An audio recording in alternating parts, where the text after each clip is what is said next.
My name is Julie Ann Link, and welcome to the Music Link.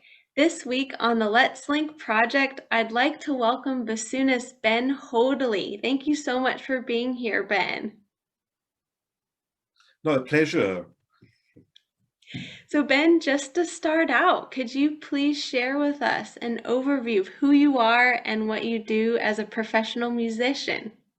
I would describe myself as a freelance bassoonist and composer working in between half in New Zealand and the rest of the time in Australia. Well, up until the last year anyway, I was definitely spending equal time in both countries. This year, of course, it's been more New Zealand because I didn't travel anywhere for a year during the COVID time. So it was very nice, sort of connecting with things here and not traveling for a while. But I did miss my Trans Tasman travels, so it was nice to go back this year.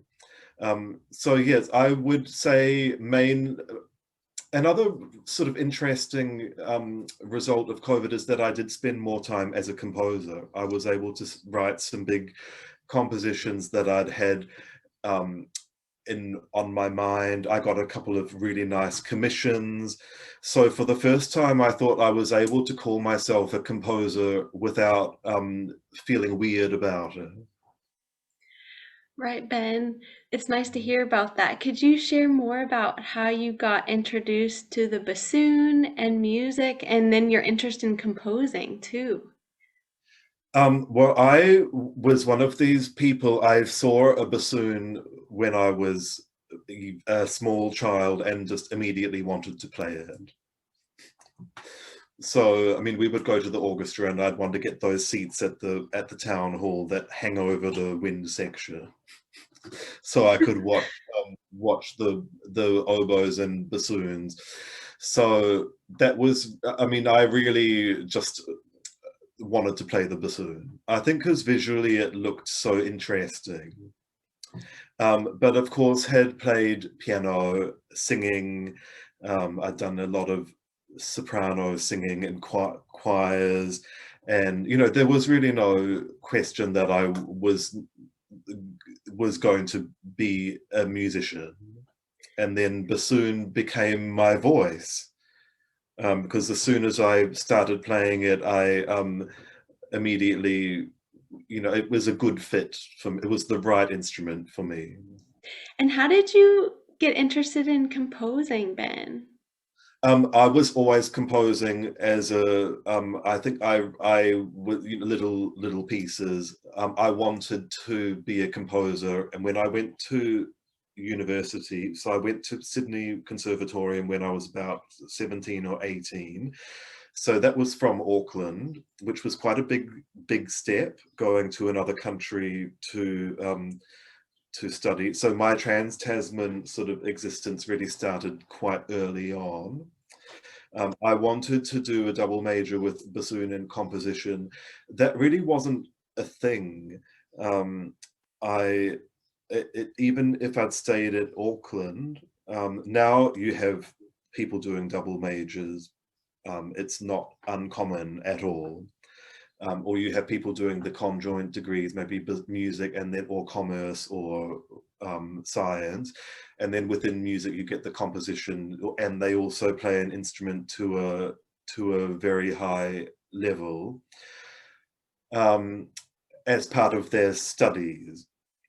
So, I mean, someone please correct me if I'm this is not how they remember it, but at the time for me, I wasn't off. I said I had to do one or the other. Hmm.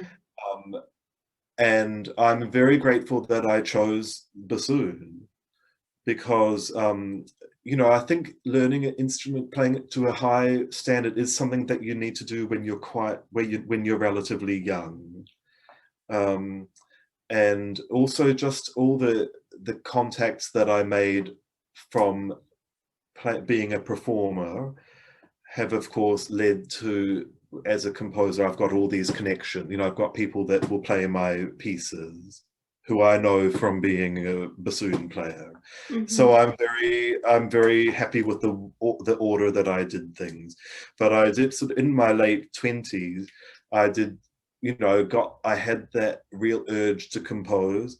So I really went and did some more study. I mean, I did a master's degree, and I really, I spent a couple of years really pursuing that craft of composing, um, while continuing to work as a bassoon player.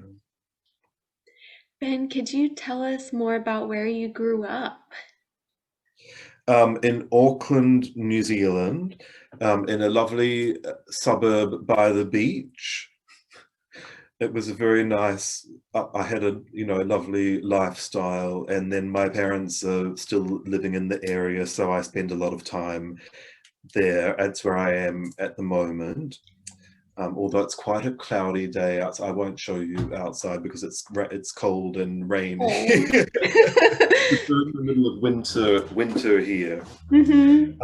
I went to Auckland Grammar, did all the things that I sort of a young musician does. Youth orchestra, New Zealand Youth Orchestra, chamber music competition. Won prizes in a few competition, local concerto competition.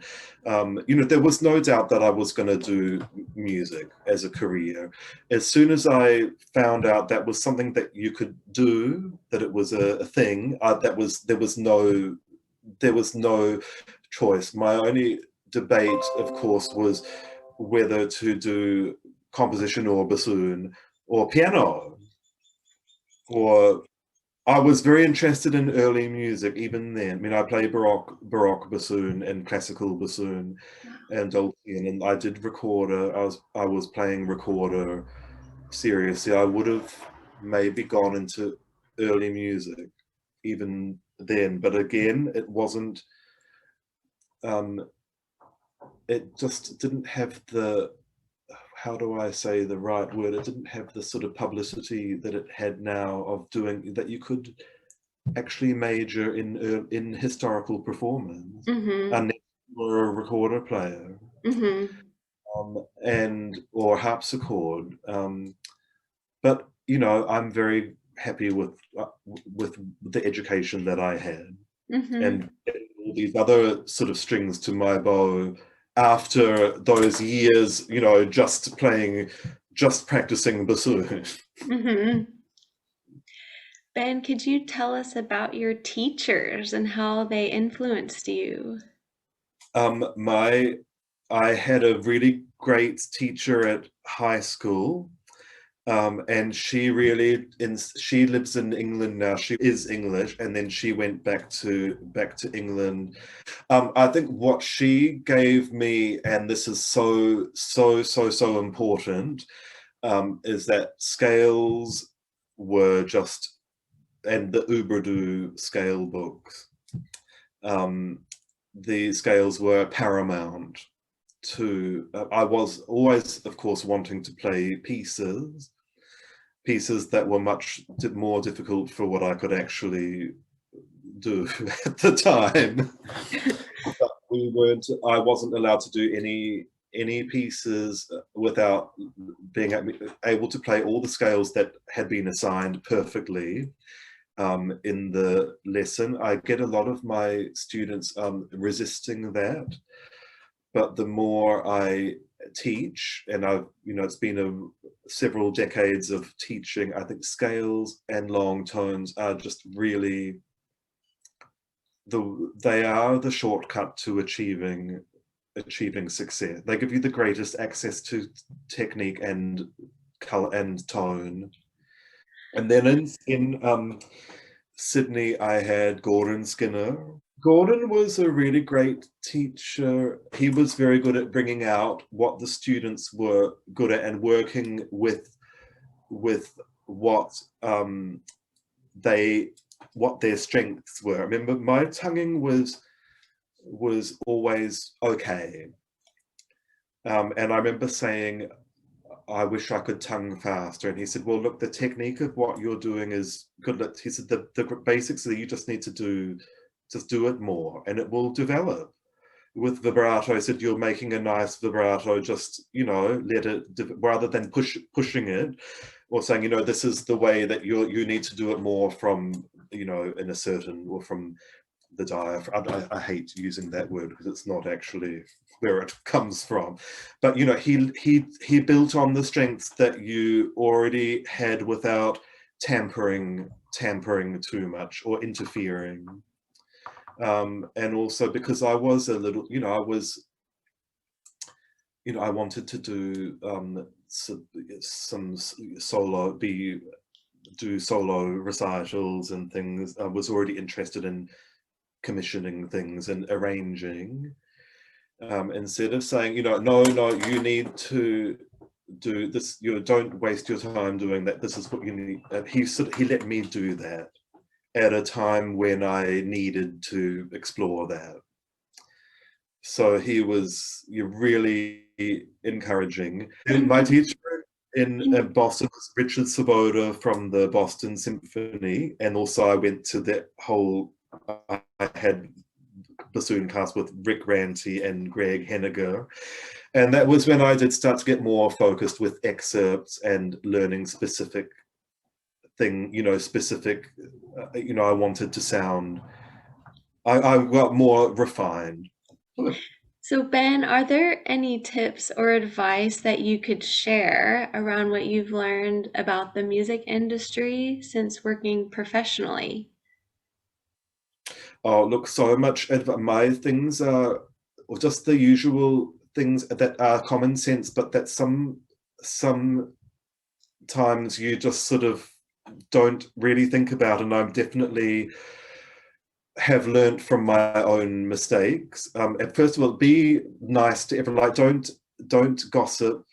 Even when you hear other people gossip, like it's so easy just to kind of get onto that train, and it's really just not nice. And I'm very careful about what I say. If I don't like something, I just don't say anything. Or if just be careful about who you. It's a small scene, and just always be prepared for when you start out in as a student, or graduating, your first gigs are going to be when probably come up quite at quite short notice, because someone will be away or sick or whatever. And that's definitely how I got in. I was called into the Sydney Symphony when I was still, I was in my second year. Someone was away. They went through a lot of people. I happened to be called, and I'd actually just luck of the draw, I'd played the piece that they were doing, I'd played already. So that one gig ended up turning into a month, of other work. That's just how it is.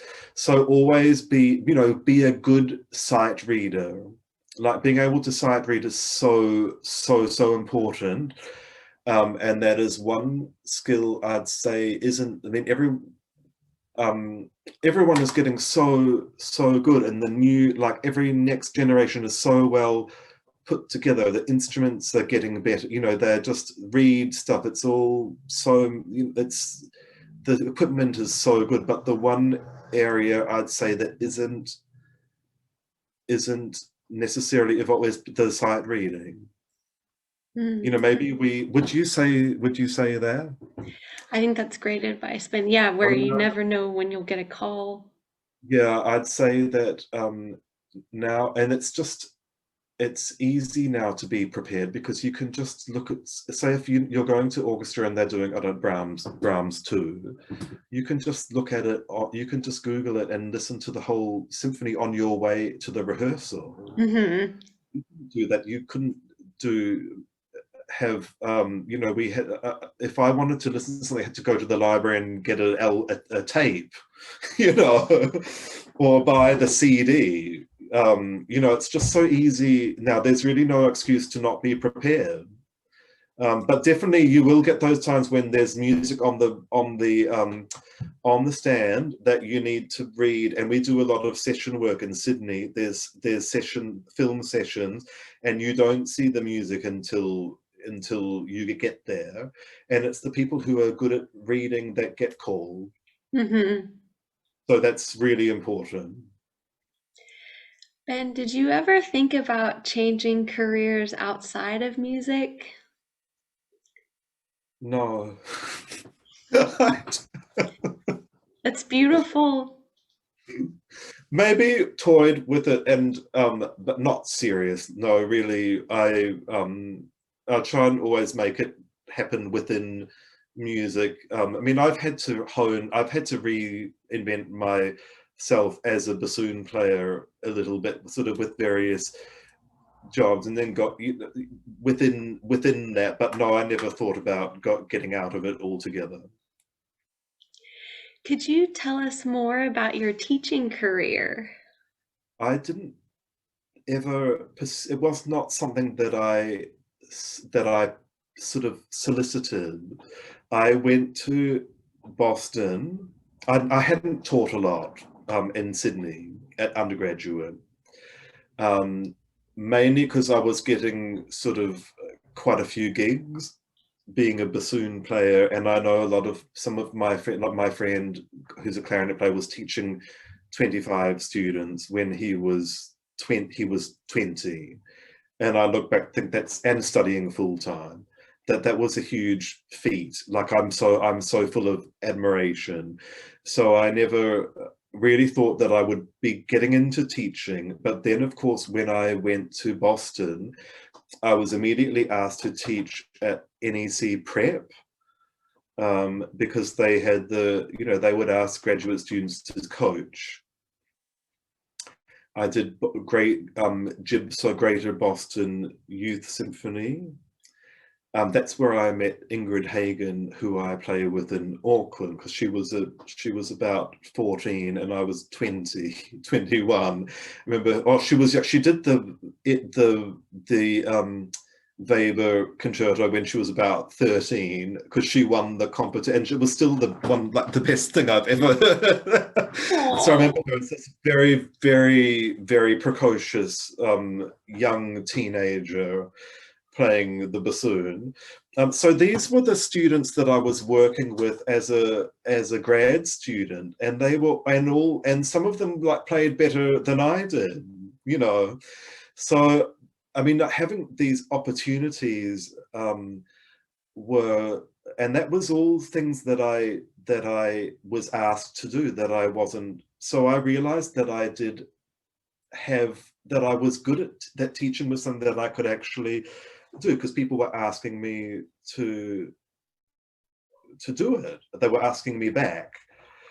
And so I taught at Indian Hill Music Centre, then Hart Prep when I was with Hartford Symphony. So I've always had a studio, and then Auckland University when I came back. So that's something that I've always had bassoon students. I'm very proud of my students. They teach me more than I teach them. Also, having students of different levels. I like the ones that you can actually do something, that you actually can introduce them to, wanting to be musicians, that you can make, or that that they start to love the bassoon because of the lessons. And what I'm getting now, of course, is students that I had in America. So these are people, they weren't actually that much younger than me, maybe 5 years younger, which seemed huge at the time.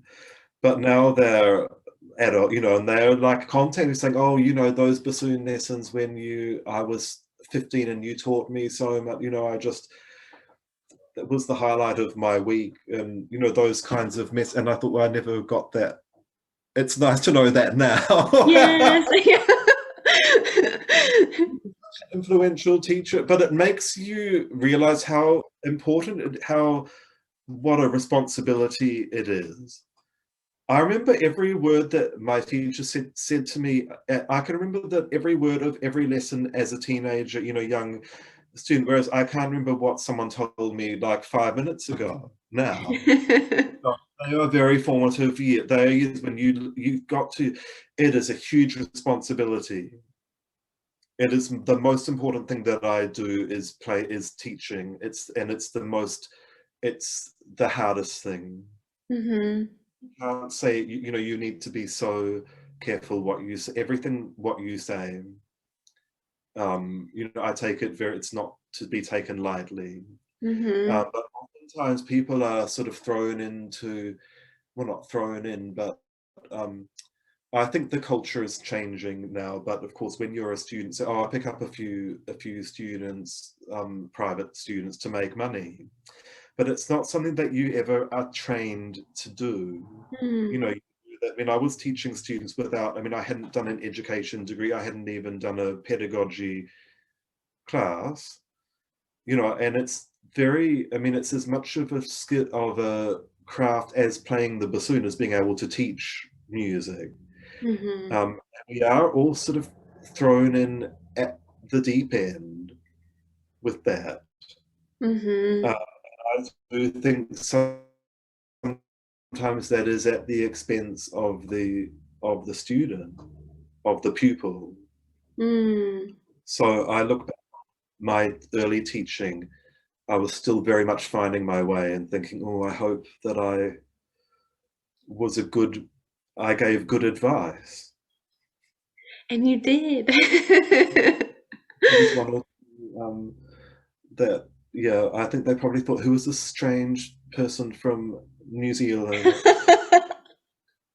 So hopefully, they, yeah, hopefully it was entertaining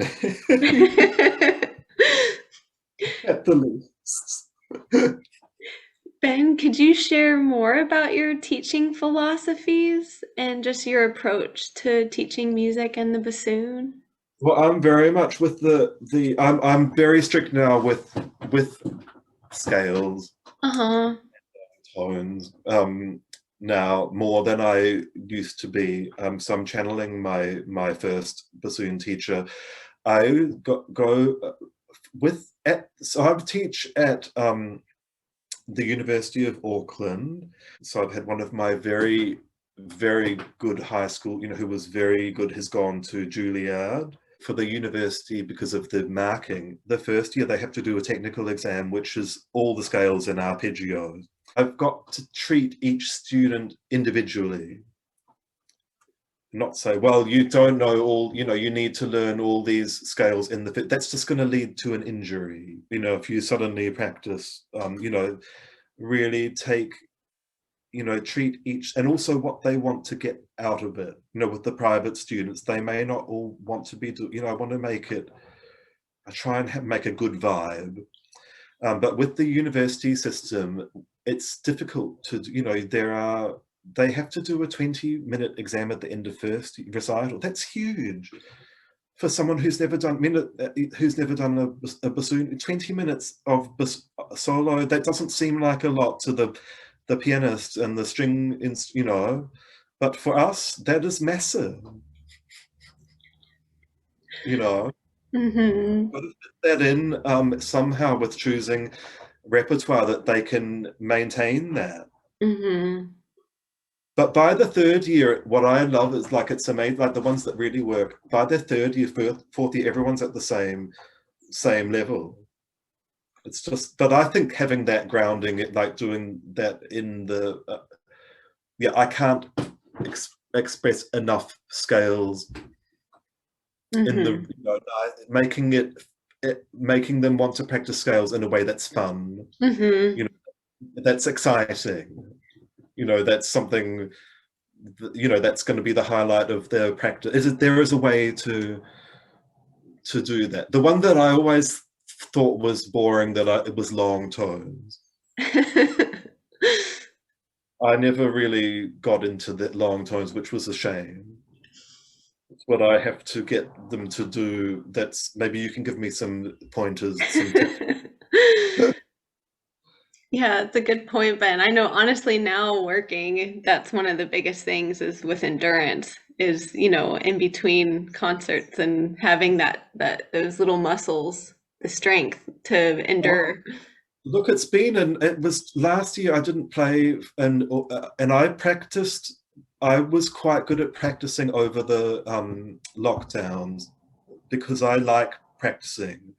Um, but then when I went back to the first gig, I got so tired, and then I thought, why? Because I played every day, but it's actually that playing in the orchestra, so those hours that you do in that builds up the endurance. Just putting in the And it's time, really yeah. hard. That the second we in Auckland we had a second lockdown, and I just didn't play. I felt really dismayed, like I just lost. The first one was in, it was sort of new and novel, but the second one I got very discouraged. Yeah, Yeah, relate a uh, lot, Ben, having yeah, something but to work towards. there are ways though, because I've developed a little system now since then, because I took time off to compose after that because I had a huge commission to finish. And for me, playing when I'm doing playing a lot of repertoire, it's not for me, it's not so much the time practicing. I tend to have, quite a bit of free time, but it's sort of when I'm playing a lot of other repertoire, it interferes with my sorry, this sounds so precious. I sound really It's I'm, good to be aware of what works. I'm such an artist. The music, practicing, Mozart concerto was, and I was writing a composition, then the Mozart concerto would get into the composition. Yeah. So I just had to kind of, when I compose very seriously, I don't listen to any other music. Yes. And of course, that means playing other music. So I had to find a way to keep my chops going. So long tones were great. So I've actually developed this, and also yeah, some students that I inherited some students who'd never done long tones. So I had to make a way of sort of presenting it, of packaging it to them in an attractive way. So I've developed this kind of 15-minute warm-up that I can play 15 minutes a day, and it keeps me in shape Yes. of Great. long tone scale things, and it doesn't interfere with my sort of thought processes Wow. for musical notes. So I think it's really good to have something like that, even also if you're touring or Mm. on the run. And also sometimes I'd had this apartment when I was in Melbourne. I wasn't allowed to practice. Then I had a really awful neighbor. So I could only really practice between like 10 and 11 in the morning when I knew that they'd gone out. So I had to really condense my practice. You have to make every second count, Yes. which I've never had to do because I don't have children. I've got friends who have children that have said to me, "Oh, I learned that a long time ago, and you've only just learned that." But better late than never. Do you have any tips or advice on how to cope with music performance anxiety, if that's something that you've experienced? Um, yes, I went through a stage of being so nervous that I could hardly play, sort of in my second year of university. Um, and then that went away. It just went away in the third year. And I think from what I feel with talking to people, that's quite common. That's quite a common age for that, a common sort of level for that to happen, because suddenly there's a lot riding on. You're not sort of like this when you're at high school, it's sort of, oh, you're so good, and it's sort of still not, it's still something you're doing for fun. You know, when you're actually at university, you know, at conservatory, you know, there's actually, you know, you need to be good at this. It's to first year you're kind of discover, second year, you know, that's when it starts to get serious. You know, I'd had a few successes. I'd won a few competition. You know, sometimes I knew people were listening to me. You know, it wasn't just I had to be good. You know, I'd had money spent on me. I'd had an investment, and then you know, that's when you start to get the anxiety from, and I feel that I find from talking to people that happens in the other subjects as well, you know, whether you're Mhm. doing medicine or law, you know, that's when it, yeah.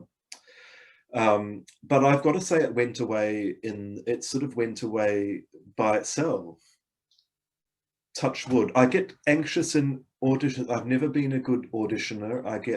Everything has to be, I get nervous. I guess any sort of situation where people are judging you. Um, you know, audition, like exams. You know, I haven't done an exam. Maybe I should go back and do, you know, a diploma or something. So I have to do a technical exam and see how it feels being on the other side.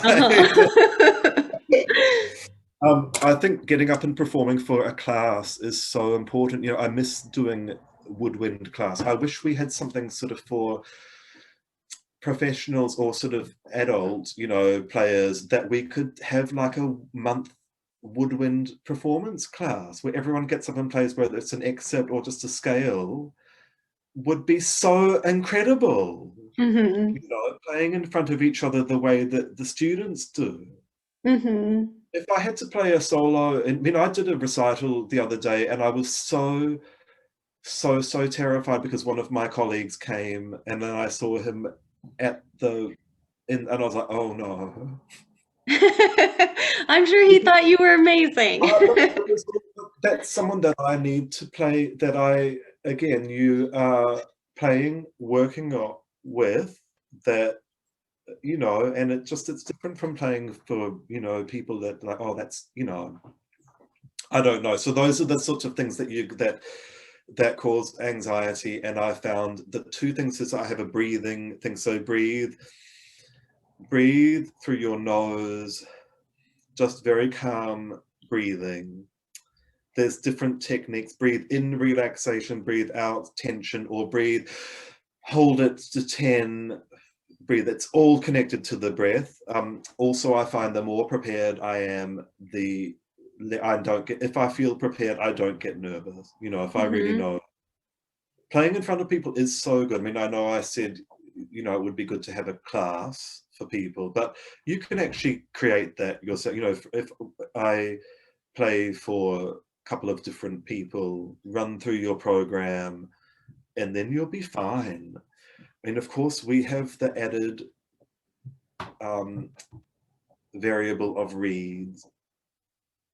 That is something that no other performer really have to think about in the same way. Vocalists they have the voice, which Mhm. is constantly change. I think that's the ultimate, and of course, brass players have their lips, and they say, "Oh well, we've got our lips." And flute players, you know, they have these very complicated embouchures. But really, I think having to make a part of your instrument every time you play, really, we take the prize. So we really, um, it's such a bit like you need to be on to read. So what I say with the students, I really want them to be self-sufficient. Is say you don't have to be able to make a read from scratch. It's really useful to know how it all works, to at least make a read, even if it's in a class, so that you know you know, the mechanics of it. But my big thing that I push is being able to source reads and be able to finish them. Mhm. You're buying ready, you know, finished read, that's absolutely fine. You know, we've all been there. I mean, if I could find reeds that I could buy that were ready, you know, I'd be the happiest person in the world, not having to make, you know, but it's just being able to finish them and knowing where to get them and knowing what suits you. So for Mm-hmm. years, I was playing on these reeds that were far too hard for me. Then I learned to play on softer reeds, and that was great. But I needed to learn that, and now I finished the reeds. Yeah, I just worry. I get very anxious when I see students say, oh, I've got one reed and hopefully it lasts me for my recital in the month, and all the thousands of orchestra concerts in between. And then I say, well, what are you going to do if it dies or if you lose it or something happens? Oh, I'll just have to ask my teacher. You know, that really makes me feel, that would keep me awake at night. You need, no, that's not, you know, what if you have to do a piece and you've got, I'm having problems with the low note. My low notes are really stuffy and you know, they don't speak, and I'm playing second bassoon in Tchaikovsky 6. And so I said, okay, well, I have one look at the reed and then you can see why they're having trouble. You know, those kinds of, that knowledge is really, it's essential to playing. That is part of our technique. That is part of playing the instrument. And Mm. I get very discouraged when I see, you know, people who are doing music degrees that don't, you know, they're not really wanting to find out, you know, they just a little bit say, well, it'll be all right. Or also knowing when it's the problem is you and when it's the reed is another thing that we need to know how to say, well, those soft low notes, you know, maybe my production is, you know, not, but I find it's a combination of the reed and the playing. I'd say the Americans, from my studies in America, like they definitely have an edge with reed. The reed making is much more part of the pedagogy early on. But the flip side is that there is you know, you don't want to be too dependent on always on the reed or blame or saying, well, that's the reed. You know, it is important to practice as well and do those long time and, you know how to survive on a less than optimum reed. It's not always going to be perfect. But that, even if you have all the knowledge in the, you know, the best reeds in the world, something could still happen and you need to be able to cope with that. So I'm very prepared. If I go somewhere, you know, I'm traveling a lot, different climates, I take a whole lot of blanks. I take reeds that are very old, like old favorites. I find the old favorites, they go well in, you know, if in different climates, because they're broken in. You know, they don't change that much.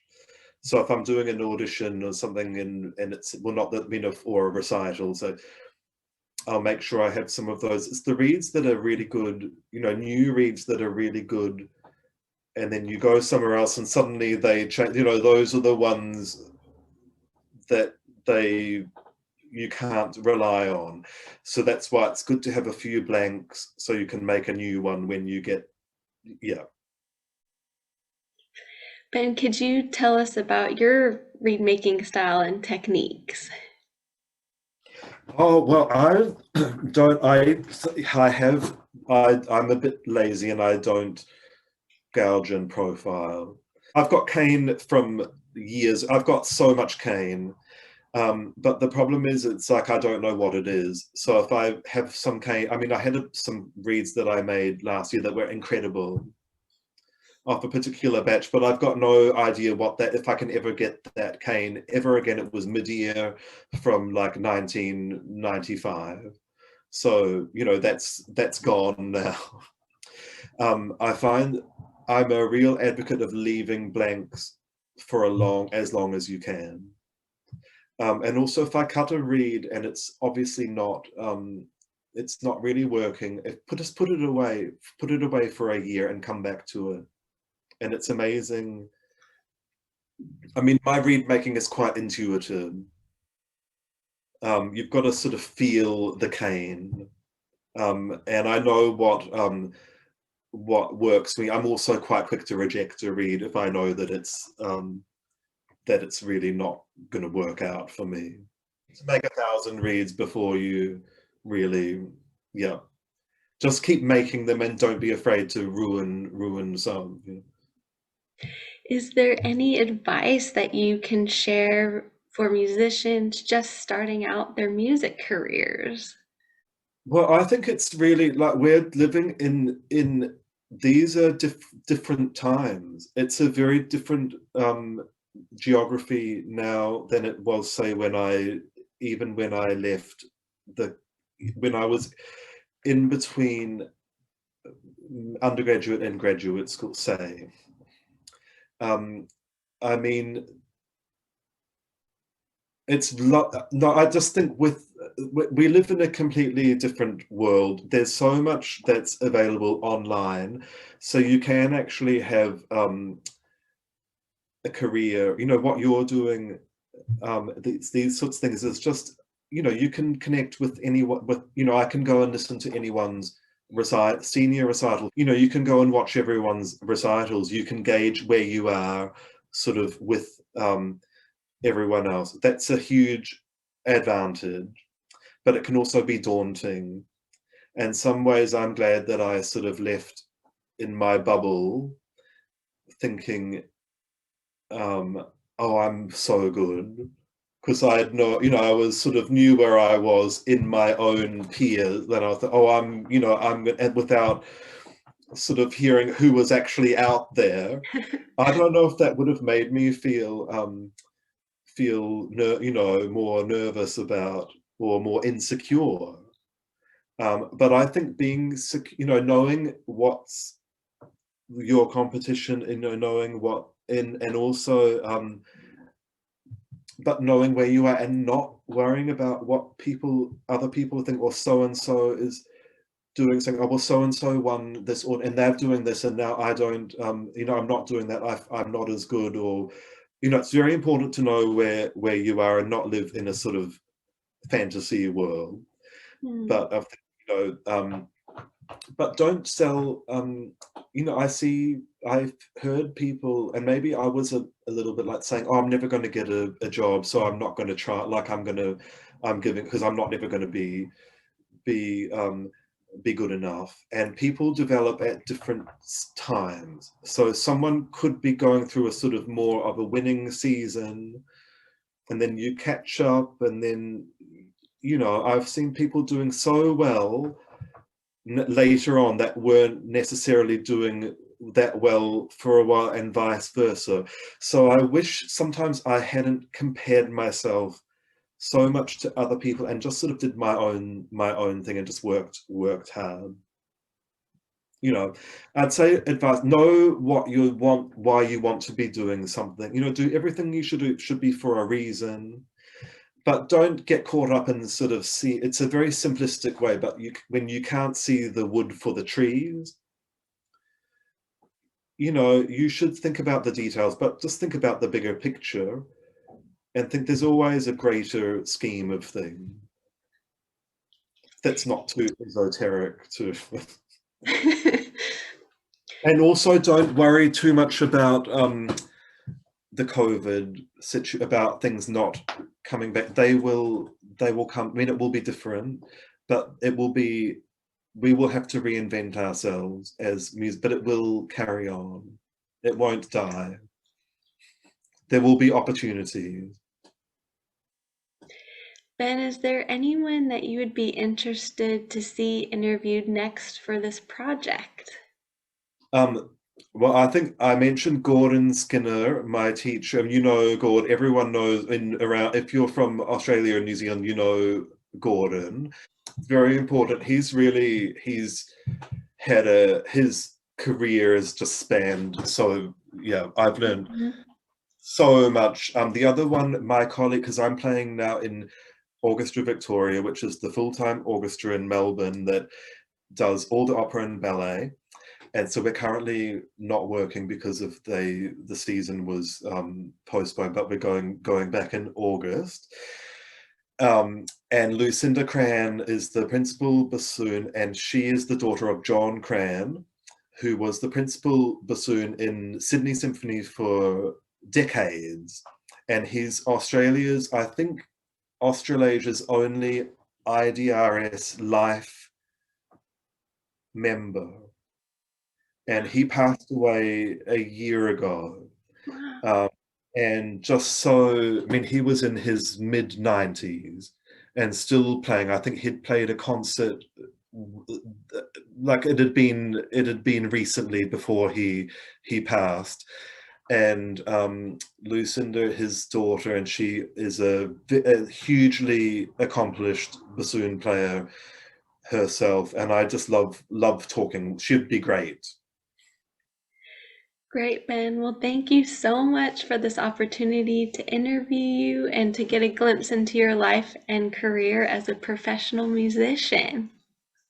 Thank you. Well, it's and thanks for everything that you're doing. And I just love these projects that have come out of this COVID.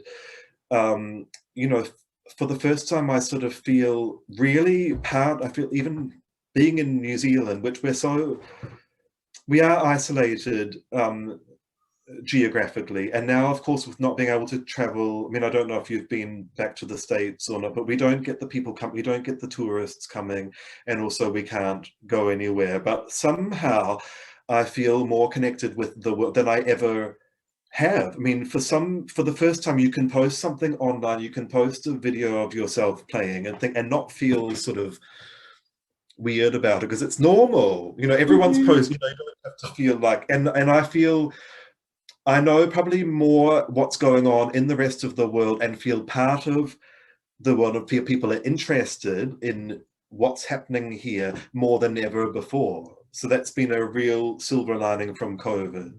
Yes.